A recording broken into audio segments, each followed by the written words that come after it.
Alright everybody, I have just finished washing this week's squash and zucchini harvest.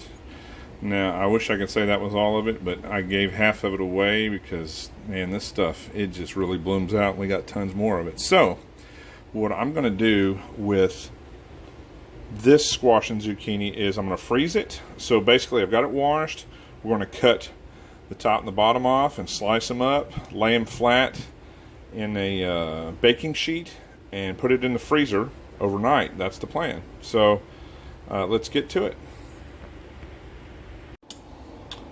Alright, I'm just cutting up the last of the zucchini. Take the ends off and I'm cutting it into, I don't know, 1/4 inch slices, 1/2 inch slices, whatever works best for you.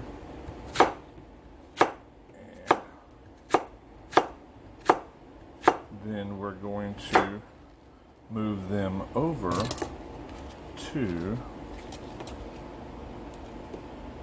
I can get them all up here. I got a bowl full of them. We're going to move them over to the other counter where I've got the baking sheets laid out. Oops, that one go back to the chickens. So that's what I got out of the zucchini. Pretty good sized bowl. So we're just going to take these guys over, if I can get them. All right, over to this counter here, and I've got the baking sheet laid out. Let me get some more light in here. Put some more light in here. All right, I got a baking sheet laid out with some parchment paper, or wax paper that is, and we're just going to lay the zucchini out side by side, just like this. And if they touch, that's fine, because they're just going to go from here to the freezer, and I will probably leave them overnight in the freezer. So once I get this bottom layer done, I'll put more wax paper and I'll just keep stacking layers up, and then I'll shove it to the freezer. And then tomorrow I will pull it out, and then I will continue this video and show you the next step. So stand by.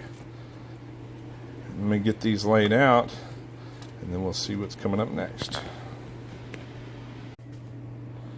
Okay, so I've got 2 cookie sheets or baking sheets loaded, and I've got them stacked up in here 3 high with the wax paper in between. That should be fine. And I'm going to slide these in the refrigerator and I'll be back. Okay, now part of the squash I went ahead and put on the cookie sheets like I did the zucchini, but the other part of it, I'm preparing it so I can fry it in the winter time. So I went ahead and I boiled my squash for 3 minutes, and then I put it in this bowl full of ice water, which is just water now, but I blanched this, and I got my little egg wash. I got a cup of cornmeal and a cup of self-rising flour and a teaspoon of salt mixed up, and I'm just going to grease my pan, put a little bit of, I'll probably put some of that down there, and then line them up like I did before with the zucchini, and put these in the freezer overnight, and then tomorrow I'll pop them out and they'll be ready to go into freezer bags. Stand by. Okay, here we go. The very next day we got the squash that I breaded yesterday frozen, and now it's going to stick to your pan. Now I did put some oil down, I did put some flour down on the pan, or some cornmeal, but you see it's stuck. So just get your spatula, the thinner the better. I don't know if I can do this with one hand, but you're stuck. And then what we're going to do next, after I get all this peeled up, is vacuum seal. You see I got 2 bags done already. These are quart bags, and I'm not filling them up all the way. I got to leave some space for some air. But let me get this raked up real quick, and then we'll go ahead and put them on the vacuum sealer.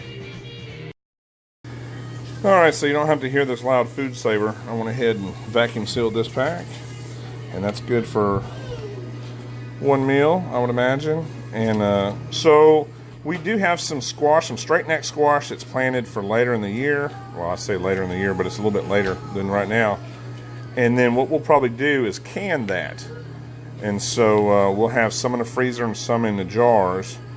That way if something happens then to the freezer or something, we still have squash. So that's what's going on here.